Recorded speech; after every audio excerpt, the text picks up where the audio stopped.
All right, boom, we're live over here. We'll be getting going in a minute.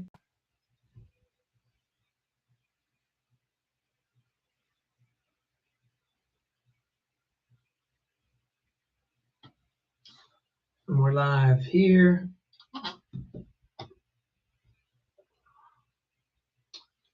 All right, we're almost there, fellas. We're almost there.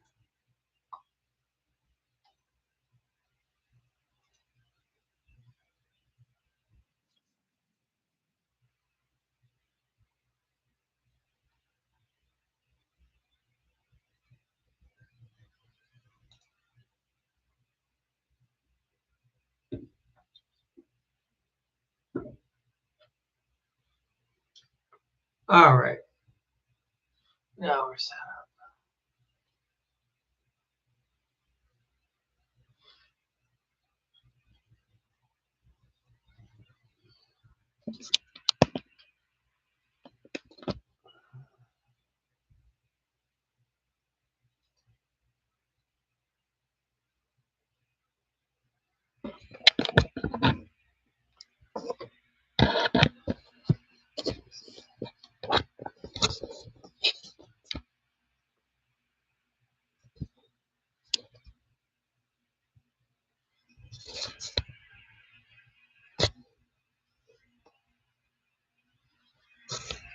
We're getting started in a second, Craig. We're just lining up a few things. So, welcome.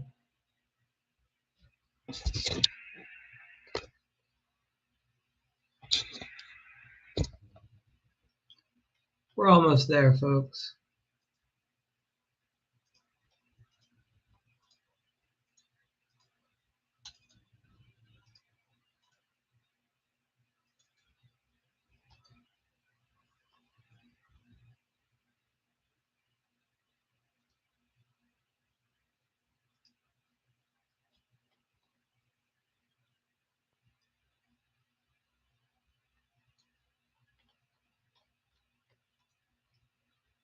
Yep, we'll be rolling in a minute, fellas. Thank you for your patience.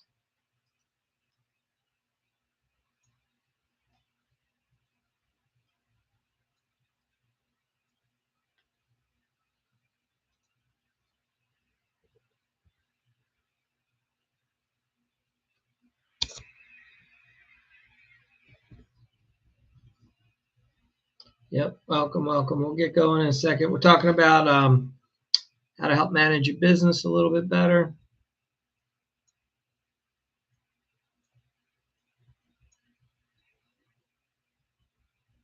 All right, that's probably as best we're going to get today. All right, so are you guys still using sticky notes on your job sites? That's what we're trying to eliminate, right? So, all good things. If you're new, give me just let me know what part of the country you're in, where you're from, what type. Hey, CNOs, welcome, and we'll get started. All right, try not to stay on too long. Looking for, as always, any comments you want to make, any questions you have.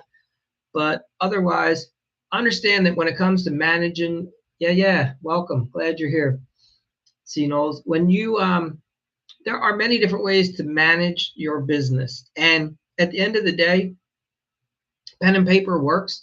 It's not the best, but that's the starting point. Once you have pen and paper down, you move and figure out a way to make that more digital. There are many apps depending on the volume of business you're at, how tech savvy you are, and this type of niche that you're in. So some of the companies I've worked with, when I've had mine, like some of them we spend a lot of money on technology to manage the jobs, and some we spend very little. All right. And there's a wide range, and there's not any one way other than you need something to keep track. Nowadays, if you have a simple smartphone, which most people do, I find the iPhone ecosystem works really well. There's a lot of native apps that you can use, but if you have people that are going to stick with Android, then you need agnostic, right? Something that is web-based. One thing to look into possibly using, if you haven't before, is Slack. So anyway, we'll get started, and let me run through a few of these things, and try not to get hung up on any one technology piece too much, because then you're missing the point. The point is to have something, right? Whether you use this or I use that, that's not so much where a good debate lies. All right. But a lot of guys want to fight you over which software you're using, and they're missing the point. All right. So here's the deal, right? It's most guys are great carpenters or skilled. You're skilled at your craft. That's why you got into the business. But then when you get into business, you find out like, damn, running a business is way harder than I ever thought. And it's because the business acumen isn't human nature. If you would have known how much trouble it is to run a business, most guys honestly wouldn't have started their own business. They would have actually been very thankful that they had a job, and they would have looked at their boss like, ah, maybe you're not so dumb, like I used to think. And maybe what I would have tried to do is just see if you could pay me a little bit more. And I would have stuck with that job, because running your own business, most guys are self-employed and they're running 5 jobs, right? You do the sales, you do the management, you do the labor, you're running around getting all the materials, and you get 1 paycheck. So at the end of the day, it's not the best when you look at it. Now, some guys like it because they don't have to have any boss over them, and I totally get it. But for the most people, when you look at how much time, energy, and effort they're putting forth to the risk that they're putting themselves into every day, and then you compare that to what they're putting into their pocket at the end of the week, they would have been better off working for another company until you get the business skills. Once you start growing the business and you stop becoming self-employed, but now you're a business owner, that's when the pendulum shifts. So look, you see it. I'm in one of the big box stores. These guys are still writing their material lists down on napkins, on scrap 2x. You know, you've got a text message here, you have an email over there, you have a voicemail here. You don't really have a streamlined way to communicate. It's hard to keep track of all the documents. Some things you're doing digitally, some things are still on paper, some things you're trying to do by handshake. And when you get busy, it doesn't work. If you just do like one job at a time, well, have at it, man. You don't need this, because you can, most guys can manage a job or two in their mind. The problem starts when you start wanting to expand and grow, because there comes a point where you're only going to be able to remember so much. And that's when you need a system in place. So if you're managing the business with your memory, then you're building it to break. That's the bottom line here. Again, we're talking to people that want to grow, okay? Our minds are not project management systems. They forget, they get tired, we'll miss things, we get easily distracted. How many times have you heard someone say something on the phone while you were driving, and then you're like, I should write that down? And then something happens, you miss your exit, you got to do a U-turn, another phone call comes in, and then you forgot all that important stuff because you were trying to do what they call what's it when you want to do more than one task at a time, and people are multitasking. Everyone brags about how they multitask. Show me a multitasker and I'll show you someone that's doing 2 things poorly. I mean, that's the bottom line. We're not made to do 2 things well. Yes, we can do 2 things, but to do anything well, you have to focus on one thing at a time. So here's how it happens. Jobs get messy, trust gets shaky. Once you start forgetting things, the homeowner gets frustrated. That's pretty simple. Your reputation slowly starts to get spread out. Like, yeah, Joe's a good carpenter, but Joe forgets a lot of stuff. Joe won't embrace technology. They'll joke about it. Homeowners, like, you've been at the neighborhood cookout where the homeowner jokes about a certain person. They're like, yeah, he does great work, but yeah, he does everything on paper. Like, you know, he's just not efficient. He's slow. It takes forever. He forgets stuff. Word starts to travel about how you do your business, and it's not always in the best manner. People may like you, and that's great, but your reputation always precedes you. So today's lesson is, how can you start using some actual tech and tools so that you limit your chaos, okay? And this is going to free up, even if you just do a job or 2, the less that you have to store up here and the more that you can get into a system, it just frees you up. You can start bringing on people to help in the business because it doesn't all rely in your mind, okay? So all we're talking about is making sure that you have less miscommunication less people chasing you down for you don't have to always be the answer man. In the beginning, it's fun. Like everybody looks up to me. I know the answers, everybody, but I'm going to tell you, you're going to burn out over time. You don't want to be the answer man. You want your crews to figure out their own answers and only come to you to get confirmation or maybe to run something by you. Like what I do with our crews is they know if they're calling me and there's an issue that they're going to have 3 solutions. They're going to let me know the one that they've just about implemented or they're going to implement, why they're doing it that way. The only thing they're calling me to do is maybe to get some clarification or just to give me a heads up that this is what's about to go down. They're not calling me to say, Mike, what do we do in this situation?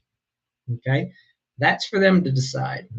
But it takes a while to get to that level with your crew. The first guy you hire off the street, obviously you're not going to entrust them with your business, but your goal should be to get people on board that you can empower so that they're running the decision because you've been able to pass down the values that your business has and what the goals are so that they know the criteria in which to judge the decisions they're about to make, and so that it is what is going to be best for the business moving forward, right? So you don't have to make the decision they get to. Now, that's why you pay them. All right, so we're going to start at a high level, right? And there's 6 things that every remodeler needs to be tracking or managing, right? So you have to find a way to manage tasks. What are the daily tasks? What are the job tasks? Okay, these are like the to-dos. These are the assignments. These are the reminders. Okay, big concept. Somehow we need something that's going to track our schedule. What's happening? When is it happening? By who? How long is it going to take? Right? Very simple. Then we also need documentation. Where are our drawings going to be stored? Where do we keep our permits? What about selections? Every time a homeowner needs to choose faucet, paint color, paint finish, vanity style, flooring, trim choices, we need a way to store all that data so that we don't have it up here or written on a piece of paper, okay? You need a place to store your photos and keep progress for your job logs. You need a place for just basic communication and change orders and approvals. So that's the big picture. All right, we want to know how we're storing all that data. And when you nail those, now you start looking like a professional remodeling business that's got their stuff together. And now when you talk with the client, you show them how you do this for your other jobs. Mr. Ms. Smith, this is how we're going to make sure your project hits that deadline. And they can see now clients start to trust you. They're like, damn, this guy's a professional. He's got his stuff together, right? Your subs start to respect you because they recognize that you can maintain a proper schedule. And that's important because nobody likes their time being wasted. And your projects stop failing partway through. They stay on time, they stay on budget, which means you're making more money, even if you're charging a little bit less because you become more efficient. So there are some tools out there that you can invest in. And again, it's going to depend on your business size. So the bigger companies have pretty much a bunch of them use Buildertrend. That used to be more affordable for small guys. It's not so much anymore. It's now definitely something for larger scale remodelers. There's Co-Construct, which I think Buildertrend just bought. There's JobTread. There's Contractor Foreman. There's Company Cam, which a lot of people like for their photos. And then there's other less known softwares that other industries use a lot that contractors don't know about. There's Notion, there's Trello, there's ClickUp, right? There's Slack. So these are some things to think about and slowly look into seeing what's going to work for you. And with AI coming out recently, there's a lot of companies that are bridging a bunch of these tasks together. So I'm thinking like OpenSpace. Company Cam now has like AI tagging, which is nice. So the industry is constantly changing. Anything that I even talk about today in a week from now could be different than what I've even said now. So, all right, let's look at this.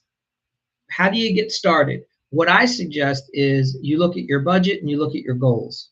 Smaller contractors stick with a smaller budget, and then you just pick one software. Look at 3 or 4, pick one, and start getting familiar with it.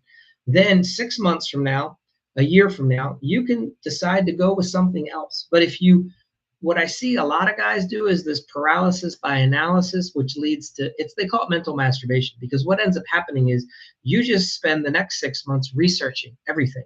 You look at this software, you look at that software, and you don't implement anything. And in 6 months, things have changed and you're no farther ahead. In fact, now you got to start all over again. So I would suggest, yeah, contractor foreman is a work for someone. Yeah. And thank you for that, Bondo. I appreciate you sharing. Again, I'm not here to say do this one, do that one. Some of it works with how your mind works and how you like to see things laid out on a grid, right? So sometimes one guy in the company loves one software and then his business partner can't stand it. But at the end of the day, remember, the goal is we have to track something and somebody's going to give. So yes, find the one that works for you. And if you don't like it, understand that once you understand the foundational level and the fundamentals, you can down the road switch to something else. And it is what it is. Changing is frustrating, but not having one is more impactful than just having one that maybe isn't the best. You're better off having something as opposed to having nothing. Most of these softwares are going to let you set up project templates. So a lot of times, yeah, there's what's called an onboarding period, or somebody has to take some time initially and set up some foundation. But once that's done, everything gets much easier. So the first month or two can be challenging with any new software. And face it, that's just the way it is. Okay. So, let's skip all the bitching and complaining. We get it. It sucks for everybody. But that's the reality. Okay. You wanted to be in a big boy game. Like, these are the things you have to do to survive if you want to thrive. All right. You only are going to train the team once whoever the primary in the company gets it down themselves. So if you know you're going to go with a new software and you own the company, you start implementing it. You work with it yourself for a couple of days, a week, make sure you like it, and you're going to stick with it. Then you disperse it out to the team. Don't call the team in, hey, tomorrow we're doing this, and then you find out a week later that you hate it. That doesn't look good. So if you're the owner, you take it and try it out for at least a few days, a week or so first. Make sure, just run it as a demo in the background, as a dummy, basically. So they talk about something that's called have one source of truth. And what that means is, in this business, somewhere in your company is where all data gets stored. If you do it digitally, then you're going to start having backup hard drives. So somewhere you store everything in case there's ever a problem, you can go back and get it. Some companies go to pen and paper, whatever. But there needs to be a place where all the data eventually gets to, so that you have records management, okay? And this is, again, for those of you that plan on being in business for many years, okay? That should be your goal now. Is you should be setting up a company that you're like, we're going to still be in business in 5 years, so we want accurate records down the road. All right. So look, if you don't do this, a lot of guys will complain and say, I don't have time for all this. Nobody has time for it. That's not the point. The point is, you invest the time and the energy now because you need that future time that it's going to provide for you as you grow. You understand? You're building by you sacrificing now to put in a good document management system. That is going to allow you to be busier in the future. Because if you don't put it in place now, as you try to grow, you're not going to be able to then either, because then you're going to go sell 3 or 4 more jobs, and now you're going to be overwhelmed with all the work, and there's no way you're going to have time to put the system in place. So now it's going to be an even worse scenario. So what I'm saying is, there's never a good time. That's the point of being in business. You just make the move today that your future self wants. So if you're saying to yourself, hey, this year I did $200,000 in sales, but next year I want to do 600, you have to say, well, what does a $600,000 a year company look like? I bet they have some systems in place. So I have to put them in place today. I have to bite the bullet today, buy the software, invest in it, get trained in it, so that a year from now, I can be the $600,000 company. Or what does a $6 million a year company do? All right. That's the whole point. That's how you grow a business, is you act like the one that you want to be. If you already have something in place and you're not using all of its capabilities, that's fine. Figure it out. Or you either go all in with what you have, scrap it and start over. But use whatever you have at your disposal. Nowadays, a lot of the web-based stuff is nice, okay, so that anyone can access it off of any device. And we're getting to the point, too, where if you're talented or have someone who's talented, you can build your own system, okay? Whatever. Find some local kid that goes to a local community college who's a real good computer programmer. Pay him to bring up and, take your paper documents, digitize them, put them in a process. I don't know what's going to work for you. Everyone has access to different resources. Some people are just going to buy a monthly subscription plan to a software, and that's going to work perfect for them. So, all right. You can use AI to help with this. You can literally go into ChatGPT, Grok, Claude, and you can say, hey, this is the type of remodeler that I am. This is how many jobs I do per year. This is how many jobs per year I would like to be doing. This is currently the things that I need to track, list them out, boom, boom, boom, boom. What software should I look at specifically, for my industry? I'm a plumber. I'm a roofing guy. I do exterior finishes. I do siding, windows, doors. And it will help break down and give you some suggestions, okay? You can reach out to whoever you get your supplies from at your supply house. You can say, hey, do you know any software that other guys that are doing what I'm doing are using to manage the back end of their business? Network with a few guys in your area, okay? Be involved in groups like what we have so you can talk to other people and see what they're using. So at the end, and what you're going to find is there isn't usually just one thing. Everyone kind of has a different taste and they use a bunch of different things, but they're all trying to accomplish the same goal: control the chaos so that they can scale and do more in less time. That's your goal, okay? So remember, this is the new way of doing business. Pen and paper is the old way, right? And that's it. What questions do you guys have? I appreciate you tuning in. I realize it's a Saturday night, and some of you'd rather have other things on the agenda. So, anybody have any questions specifically? Oh man, you guys on YouTube, I forgot to share the screen. Damn. Shit happens.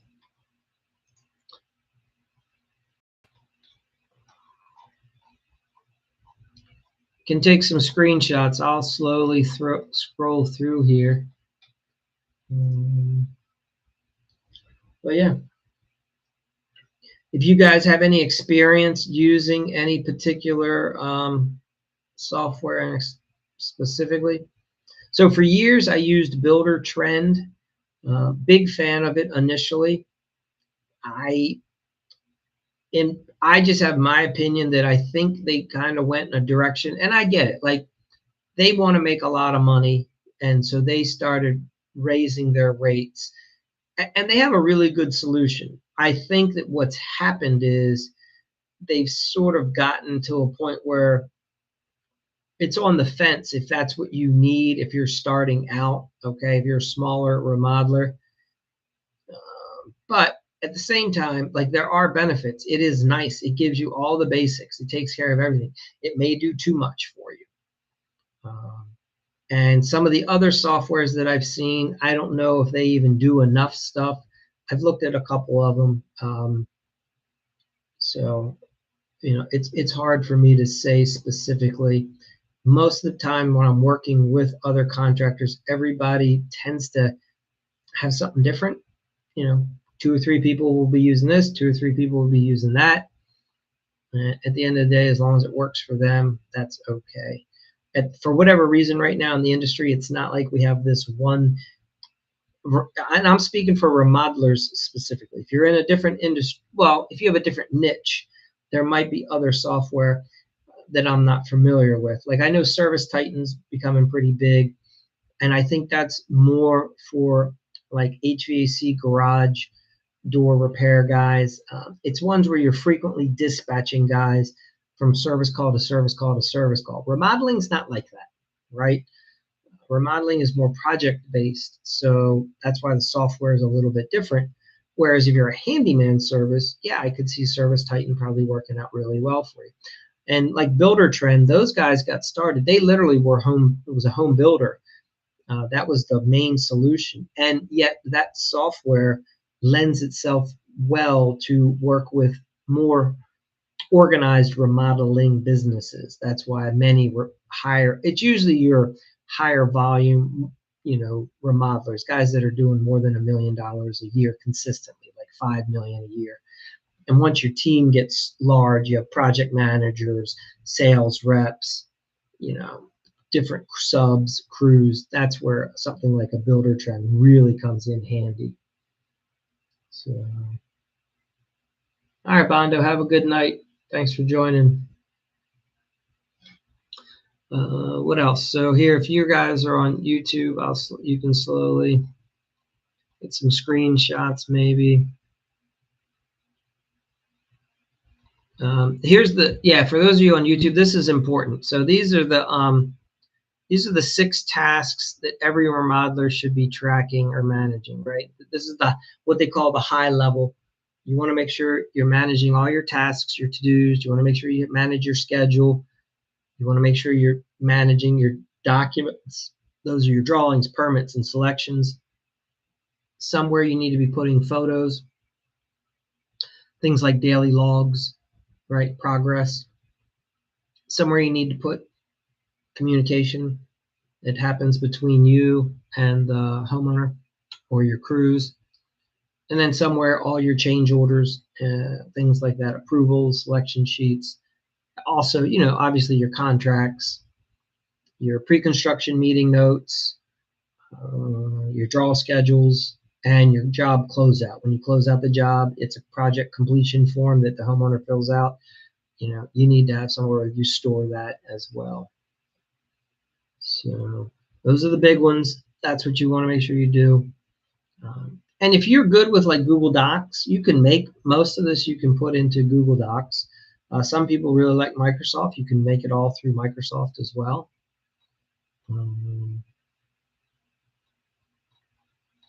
It's a couple examples of different company softwares that you can use. And again, there's hundreds of these.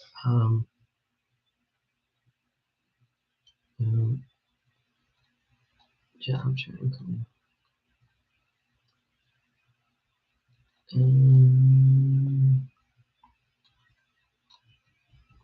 Here's the 5 starter moves that you want to make. So this is a good one to take a screenshot of, because this is understanding like kind of why you're doing it, right? What's important, like what's the foundation for this? How's it going to help me in the future? Okay. And again, when you run one job, you can run it up here pretty well. Okay. The problem is the minute you want to start scaling and having multiple jobs run at once, this is how you do it, so you don't have to be on site and have everything memorized.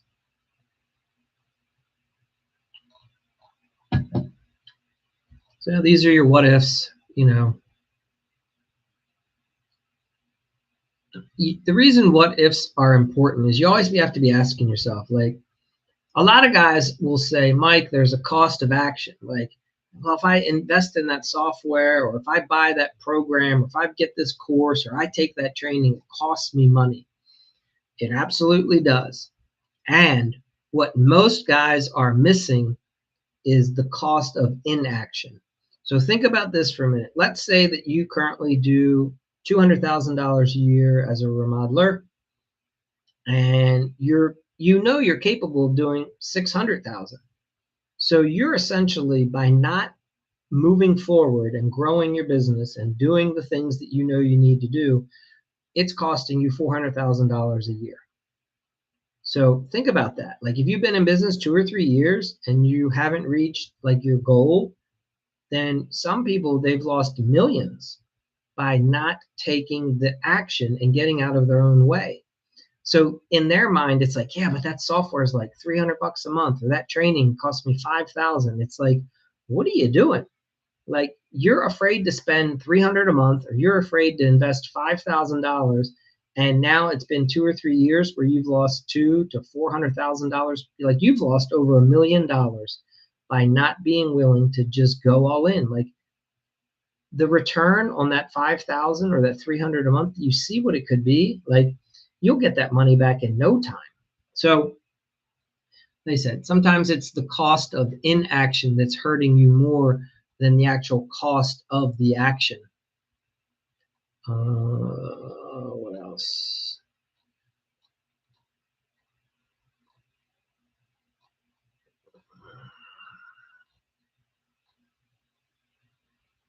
This is a good, for those of you on YouTube, you want to, old way versus the new way.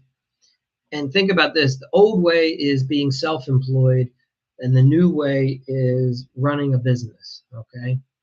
So most guys say to themselves, I'm going to go start a business.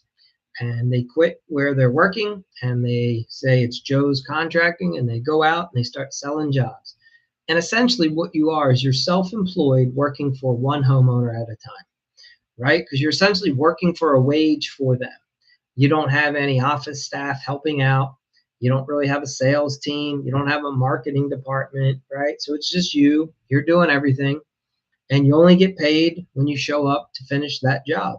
If you don't work for a week, there's no money coming into the business. That's being self-employed. It's like a regular job. If you don't go to work, you don't get paid.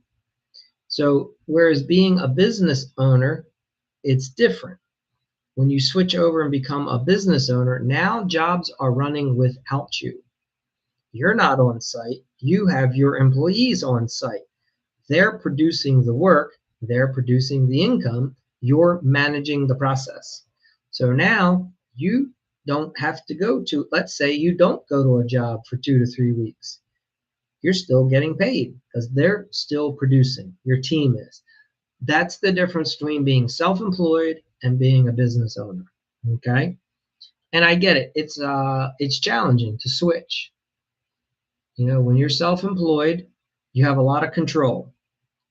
Yet when you switch over and start bringing on employees, it's scary because now you have to depend on them. And most of the time, and I totally get the fear. I had it too. You're like, oh, but I can't trust them.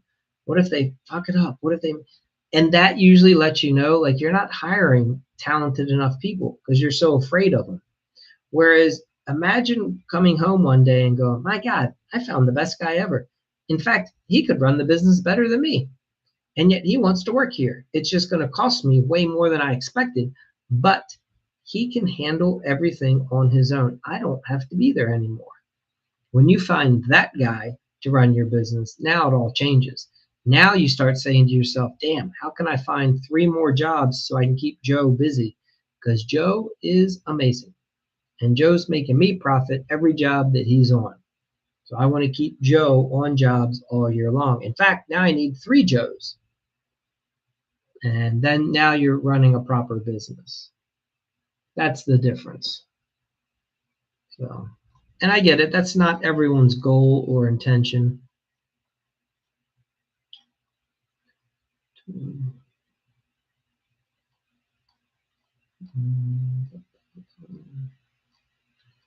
All right. So I think that's everything. You know, pretty simple stuff.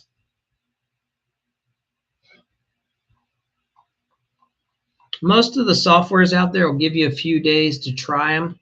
So for those of you that have questions, like, I would recommend the week that you're going to try out the software, try to find that a light week as far as your job schedule goes. Try to find where, you know, pick a week where maybe you can spend 1 or 2 days in the office and just dive headfirst into the software. If they offer an onboarding and a free training or some sort of a Zoom call, take them up on it, you know, schedule that, do it. Let them guide you. If they charge a couple $100 to do the onboarding or the setup, you know, getting all your logos in everywhere that it needs to be, getting your phone numbers and addresses everywhere. For some of you, it's well worth it. Unless you're pretty good with tech, or you have someone in your office, or maybe one of your children or whatever, you know, somebody in the family that can help you. If you're the type of person that you're just going to be frustrated, agitated by the whole process, then you should just pay the company to do it. And think about it from this perspective. I know a lot of guys in the remodeling industry are hard-headed and ego-driven and like to do everything themselves, and that's why we get into the business, right? Because we like to make the repairs.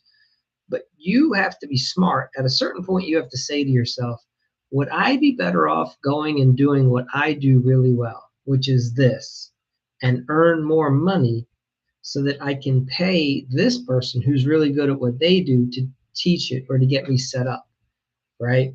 So, and a lot of new guys in business, that's a hard concept for them to grasp. It's kind of like cutting the lawn. Let's say that you have like an acre at home and it takes you half a day every other Saturday you're spending cutting the lawn.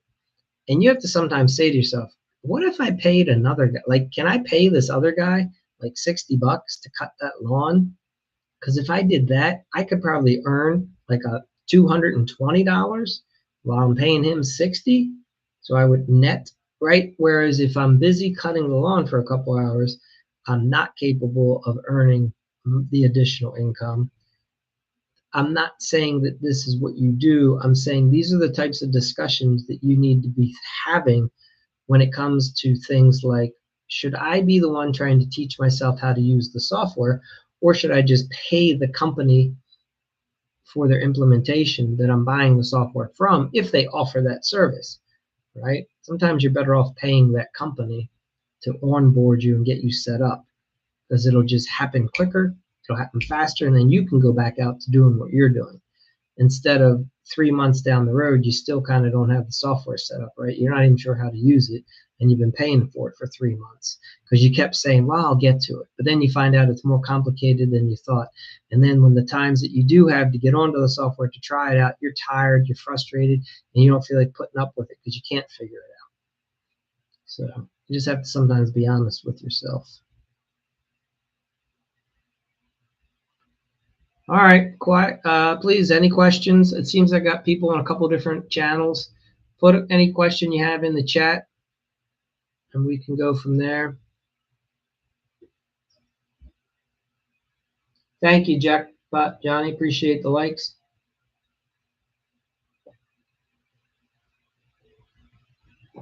Welcome, James. Welcome, Jeremy. But yeah,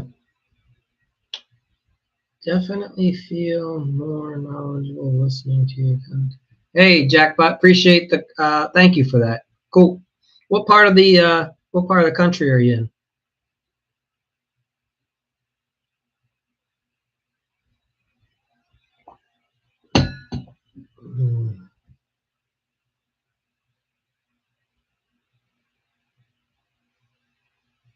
Pennsylvania. Yeah, man. So I'm a mid-Atlantic guy myself. Right now, I'm in the down 95 and on like the not eastern shore, but I'm east part of Maryland. I'm on the water, on the bay water side. So very cool.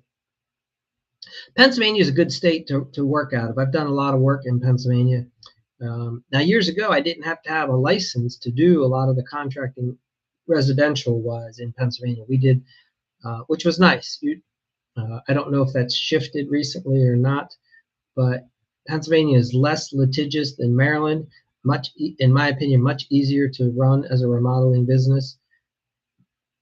I think you can be more profitable in Pennsylvania, and it's more enjoyable. And a lot of people in Pennsylvania are just a little bit friendlier, especially, I guess, when you get outside like Philly and Pittsburgh proper, inside the city.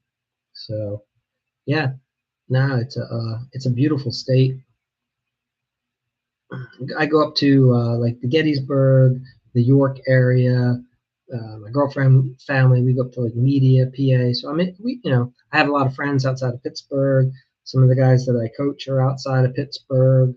So I'm in, I talk about Erie. Yeah, very nice place. Awesome. Yeah, man. Yeah, good people. So very cool. Yeah, I like Pennsylvania, and you shouldn't have any problems running a profitable business in those parts. It's a stable, the central part of PA is stable is the best way to explain it. So,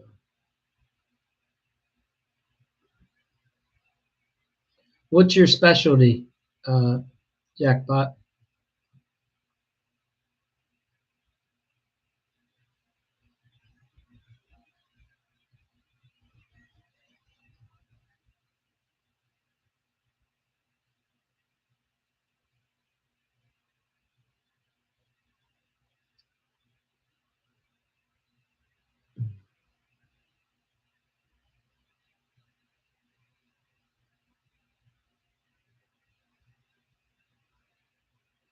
Mr. Jeff, you keep timing in. Yeah, I've been doing these a little bit earlier. You're coming in on the tail ends. Welcome, welcome.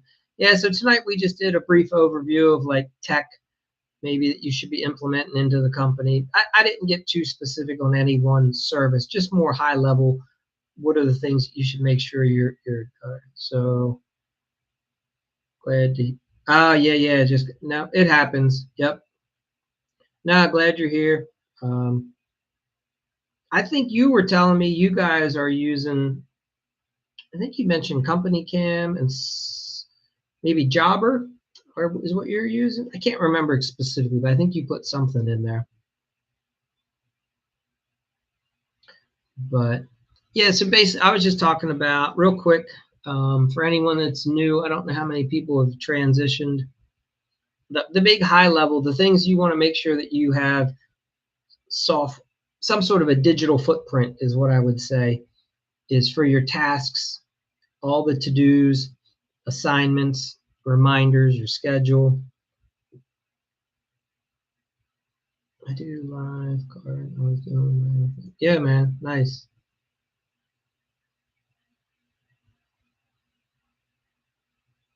Okay, so Jackpot, if you do general contracting, yeah, that'll work really well for you. Everything understood. Yep. Yeah. So if you're new, I think the biggest thing is get known for one niche in your area. Like really try to land three or four of a similar type project, whether that's kitchens, bathrooms, decks, whatever. Have that be like one of the main things that way you can estimate it quick, you can be very efficient, get in, get out, make good profit, and you do the other jobs here and there to grow the business as well. But it's nice, in my opinion, you'll scale better if you're known for one thing. Like that you do. Like when I first got started, it was basements. We could knock out, especially older home basements in and around the Baltimore area. They're tricky. They get complicated. And you have a lot of people with these old 1900 homes down in like the Homeland area, and they're done. Everything was outdated if it was done in the 50s. So we just come in, gut them, and make them more modern. So that's everybody has to start somewhere. I've been doing a lot of metal roofing and yeah, very cool. Okay, yep, yeah, metal roofing is definitely taken off. I see it in a lot more applications than I used to, where I wouldn't. I would say, I think so. It's very, if you have that skill set, that's awesome. The shop I work out, not today, but at my other property where I have an office that I work out of. I built a shop, as I call it. Right, it's an outdoor structure that's built separate, and that's where I work out of. It's like where my studio is, and I put a metal roof on that. I really have been happy with it, but it's small. I'm not. I didn't do a whole house with it. Very cool. Yeah, Jeff, thanks for dropping in. Um, yeah, appreciate it. Be sure to catch if you need to, you can watch the replay. That'll be up in a couple hours on YouTube. I think it takes like 2 hours for it to process these days. I haven't been putting as many links into the Facebook lately. It just, all that takes a lot of time, but it's always there. Yeah, if you go to YouTube workshops live, all of these are recorded and they're there. Every now and then I've only had one or two that for some reason didn't save to the cloud properly. There's some sort of a save issue. But yeah, Jeff, thanks again for being here. And Jackpot, if you have Knowles, I mean, I know you're in the background. So if you guys have any questions, if there's anything that's troubling you, challenging you, frustrating you, pissing you off, whatever.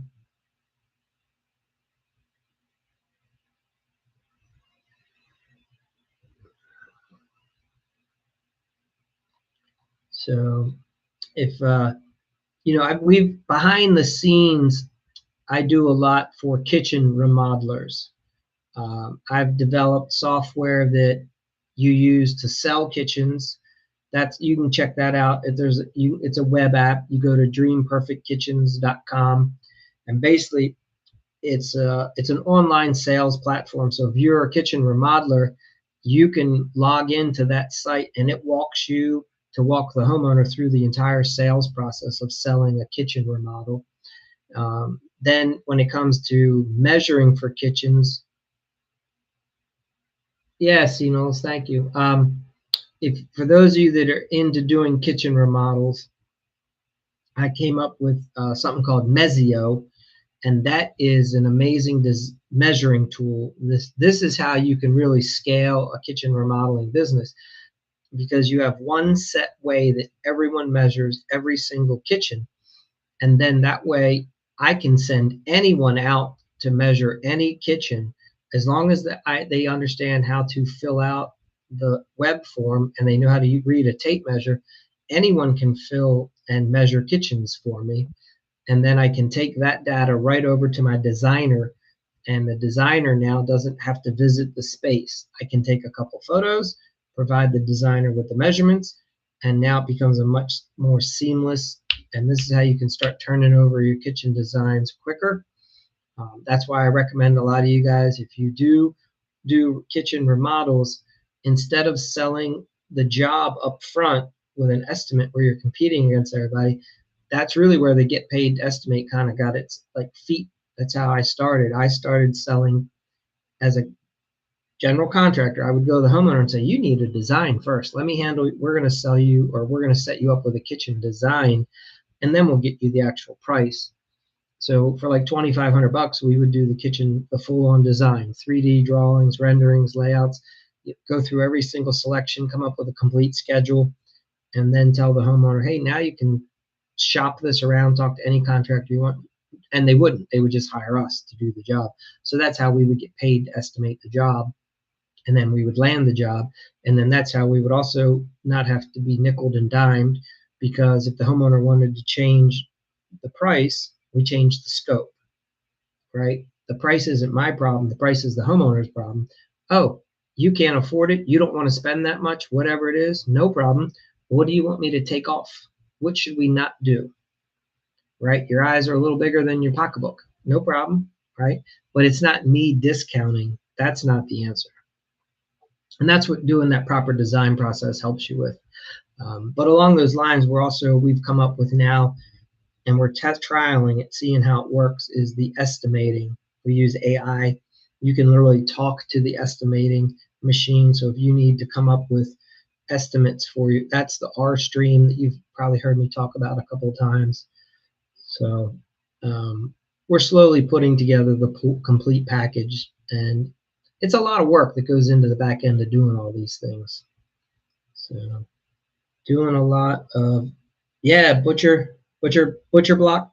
I'm a big fan of those myself. I mean, economically, they're exceptionally affordable, and they can be beautiful as long as you know how to finish them. You take a nice little router bit, give a nice little edge, round them over, light sanding, and give it a nice stain or solid finish, But yeah, we're definitely fans of the butcher block.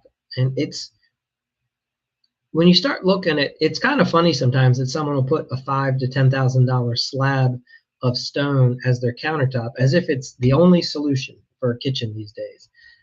And 5 or 10,000 is what it is. But sometimes you could look at somebody and say, you don't have to spend 10 grand on that countertop. We could put something else in there. And if you like working with butcher block, it's nice. Yeah, concrete, very cool. How thick are your concrete counters when you've done them for kitchens? I've done a couple outdoor. We do almost a size. There's about as thick as a 2x3, I want to say, almost.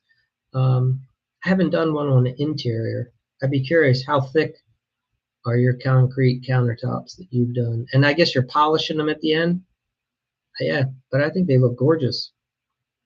The only negative I've ever heard is a couple people say if they drop something on the countertop, but whatever.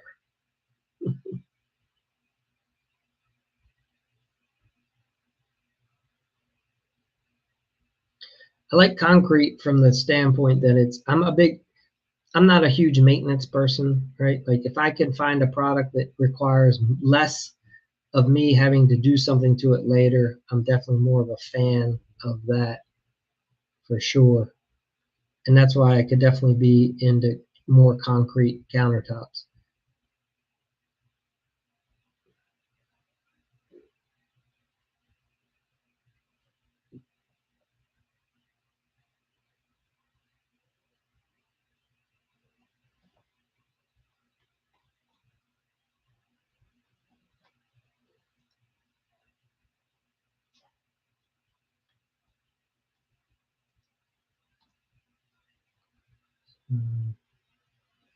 We did paper stone for several homeowners a few years back. That was kind of cool.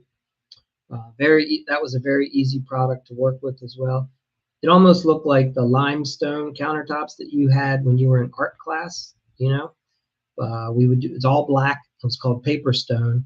Beautiful. The only problem is we'd have to order it from California, so it would take a little while to get to our local distributor. But I really enjoyed. We put those in again several kitchens at one point. So there's a lot of nice materials out there. Let's do.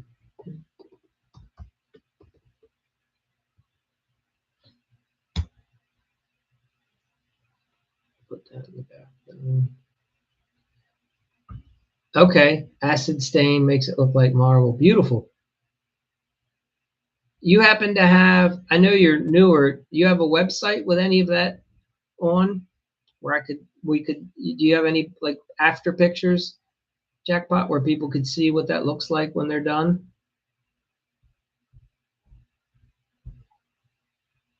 I bet that looks gorgeous. I'd like to see that.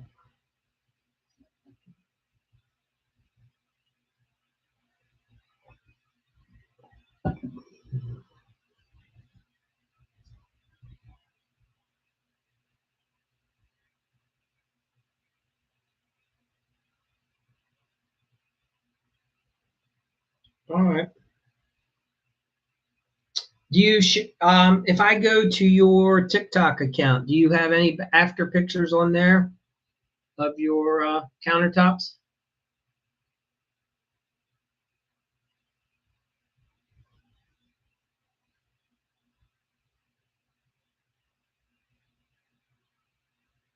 Okay, no worries. Well, if down the road, fair enough. Fair enough. Yeah. Well, when you're ready, when you set up the work TikTok, anyway, that's so. But completely understood. And just help me understand how thick are the forms for these countertops that you're doing for people?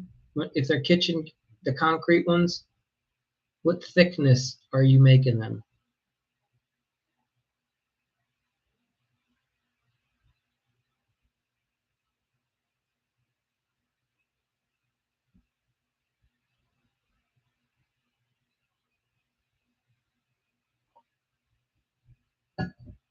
Inch and a half to 2 inches. Okay. Yep. Fair enough. Cool.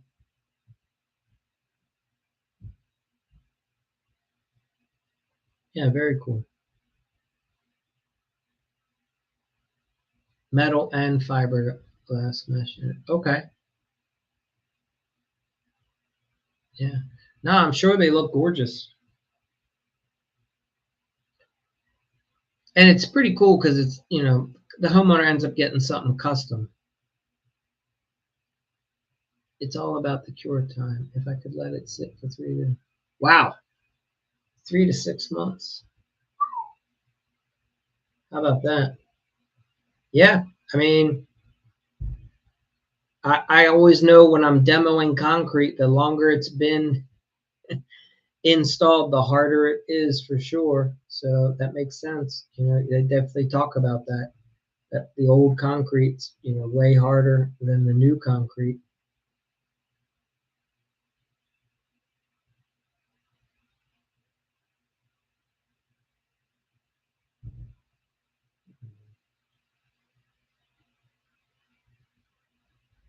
Do you have people, Jackpot? Do you have people asking for that waterfall countertop where the counter, blends down, like especially on islands or on the end of a run of cabinetry?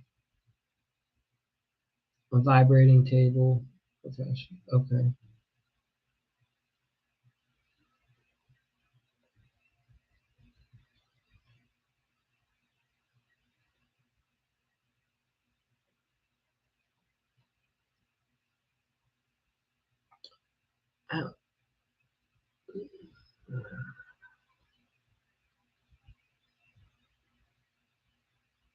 I'm curious if you think the waterfall countertop style, if that's a trend that's coming in or going out.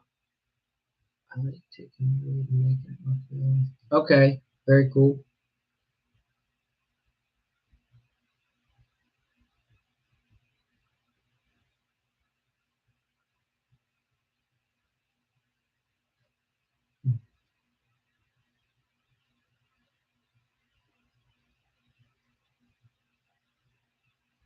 For outside, okay. Mantles, yeah, I got you. Yeah, so I tell you, if you're talented in it, this I call it the outdoor living space. So for contractors that if you're new and you're not sure what to do, getting into the outdoor living space can be very profitable right now. There's a whole it runs the gamut, right? I mean, gone are the days where somebody sometimes just wants a deck or just wants a patio. And what you're starting, at least what I'm starting to see, is you have people that want the deck incorporated with the patio and the pergola, with the outdoor seating area and the outdoor kitchen area, right? So you're talking covered space, open space, partially covered like pergola space. And then there's the pathway to get around through the yard. These outdoor living space contractors can, I mean, really start crushing it. I mean, you're talking $100,000 taking barn wood. Okay. Yeah, so I mean, if you're out in it's funny when the shop, as I call it, the office that I built out of, I used a lot of reclaimed wood from. So there's a mansion in Towson that was for whatever reason the owner was dismantling a bunch of it. I went and salvaged a bunch of the old wood windows, and that's what I have a transom that I used out of that. I have these little wood windows that flank my door, and the the siding that I use to go around is all from some Pennsylvania barns that an Amish contractor deconstructed, and we salvaged a lot of the metal, and that's what I made for the exterior of the shoffice. And I also ran that around the first 3 feet, the bottom of the interior of the shoffice. I wish I was in it tonight to show you. So yeah, the barnwood is awesome as well. But yeah, so these outdoor living space contractors, I mean, that can be a very lucrative market to get into. And then the other one is guys that are doing, if you can build sports related surfaces and facilities, like if you can put in a pickleball court, a basketball court, make an outdoor adventure park for families, like where the kids have to get around all these little different obstacles. So it's so interesting what certain people are getting themselves into. Because like, have you heard about this? It's in-ground trampolines. So gone are the days where you put a trampoline out in your backyard, especially if you're in a rural part of the country, and it blows away and you have to have it anchored. Well, now what's happening is you have trampoline companies that are selling built-in trampolines. So if you're capable of running an excavator, or you got a buddy that you know that has they come, they dig out the space, and then you literally install the trampoline, and it's basically flush with the ground now. So anyway, just some interesting things that are happening in the remodeling space that is lucrative, because there's just so many guys in the industry are cautious to get into the new thing, and I get it. Like, some things you don't know if it's going to fail or flop, but this outdoor living space, it's in certain markets, it's taken off, and there's just not enough guys that know how to do it or want to do it. So something to consider if you're looking for an angle to keep yourself pretty busy and have that niche. Okay, middle class town. Yep.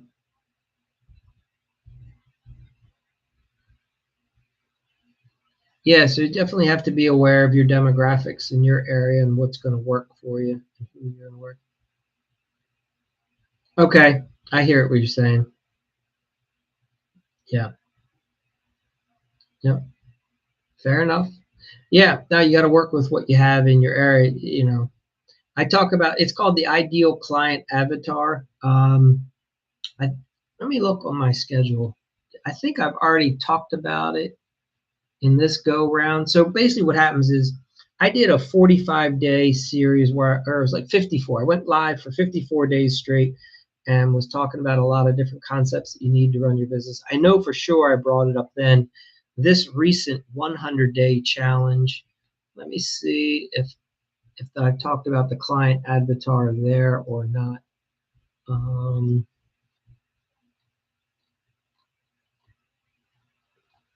No, I get into the client avatar later on. So, Jackpot, what you're talking about is you definitely have to know the market that you either live in or advertise in or want to do business in, right? And you have to know your clients, the demographics, right? Their incomes, what they're going to be wanting to invest in for their houses, the style, all that. So, and if these elaborate outdoor living spaces aren't going to be in your demographic, then yeah, you want to stick to your bread and butter, because that's who you should be advertising. You pick your ideal client, right? Once you figure out that, hey, this is the best. So for me, in my area, the ideal client is usually 45 to 65. Their kids are high school to college age typically. They've lived in their house for about 10 years, and they have sacrificed and not made big investments into the house typically up to this point, and they've been waiting for whatever reason till their kids started school, got out of school, moved out of the house, till they retired, till a relative gave them an inheritance. I don't know, it's always something. But and then they've typically lived with, so in my area, you have a lot of houses that are older, and the homeowner has lived with that old kitchen that they knew from day one they wanted to remodel, but for whatever reason it wasn't in the cards. So they've been saving and planning for it for years, so that they can't wait to finally get their dream kitchen. That's who like our ideal client avatar is. Most of our families, both husband and wife, work, and yeah. So those are some of the demographics I look for when I'm filtering out a lead, to make sure, like, no, that's a client we definitely want to talk to. You know, because typically we do work for younger people, but it's a different motive usually. And what's I'm finding really interested with this current generation, some of these young kids, their parents are the ones who have either bought the house for them, helped them buy the house by either being a co-signer on the loan or giving them a sizable inheritance early so that they can afford the house. And then you have a lot of homeowners, I'm sorry, the kids that it's technically their house, but it's their parents or a relative that's giving them the $80,000 to do the remodel. The kids aren't even paying for it because they can't, because they're in debt. They don't earn enough money, but the family member doesn't want them living in squalor. So, so that's an interesting market too. You have out there where the person, and that wasn't the case like 20 years ago. I didn't run into that 20 years ago, but you're seeing that today where, the person who technically has the house isn't the one paying for it, and they're younger sometimes when they're doing that. So yeah, just I'm out. I don't live in the Baltimore area, but yeah, outside of the Baltimore area. Mm-hmm. Yeah, a place called Phoenix, Baldwin, Maryland is primary. Yeah, yeah, yeah. It's funny. I was how much time? I'll give a few minutes. So my grandparents had an old farmhouse that dated back to the Civil War, on just a couple acres, but it had a tenant house, a very small concrete block house that was, I don't know, maybe 900 square feet. It was literally a bedroom, a small living room, kitchen, and a bathroom. And that's where I was originally born. And so I grew up kind of in like rural area, but then my parents moved to just outside of the city. So I spent a lot of my youth more in like a congested townhouse type neighborhood, row home setup. So,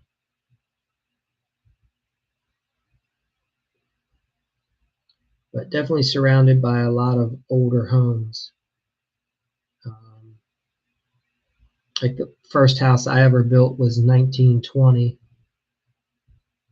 I grew up a senator's son. Okay, nice.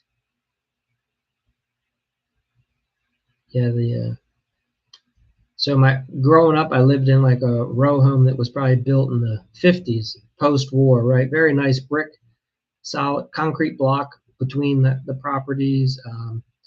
Those homes were built very well. And then first house I ever bought was a 1920s like arts and craftsman style house.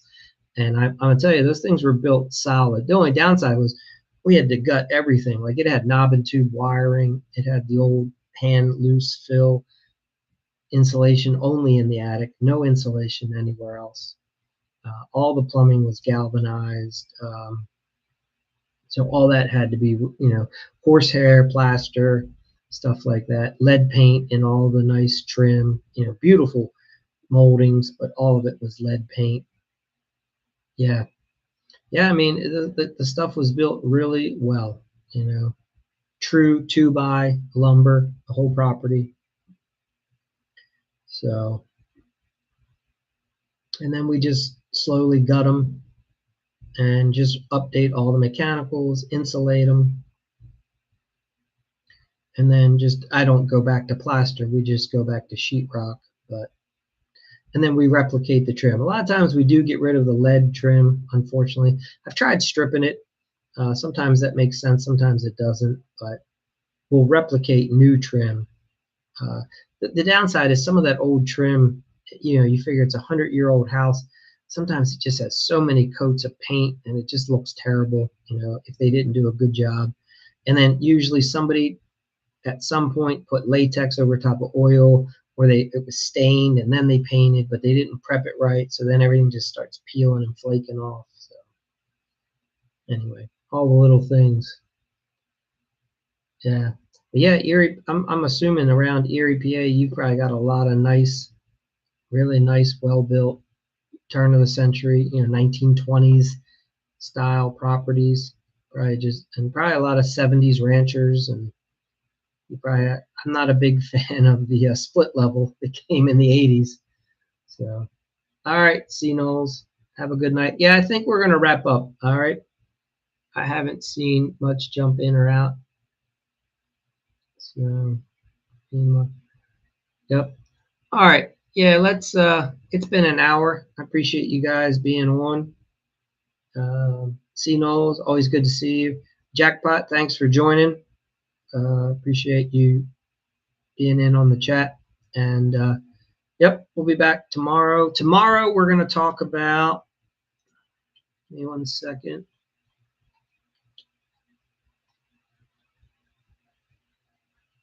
It's called the execution engine. Basically, we're going to get into how do you make sure you're completing your jobs on time. Hold on 1 second. What do you do when a customer says, I just want to know I don't know what price? just happened. Don't answer them. It sounds crazy, right? Most salespeople just throw out a number and hope that it lands. But here's the problem. If they don't see... But yeah, so tomorrow we'll talk about executing jobs on time. That was a big learning curve for me when we started slowly getting our jobs done a lot faster. So Jackpot, I'm not certain what time tomorrow. It'll probably be a little earlier. And please forgive me. We're working towards getting to where it's more of a set schedule. All I can tell you is if you'll get notified. I try to put in on the account that we're going to go live. You'll get a notification and then it'll come up. All right. So, but yeah, like I said, the getting jobs done quicker was a huge lesson for me. I thought we were being efficient initially, and then I learned that we really weren't. And once we started becoming really efficient, we started really making money because now our price, we didn't. How do I explain it? I could charge what somebody else was charging, but I could make a lot more money because I was getting the job done quicker than they were. So anyway, all right, fellas, have a great night. Thanks for being here, and we'll see you next time. Have a go. Take care.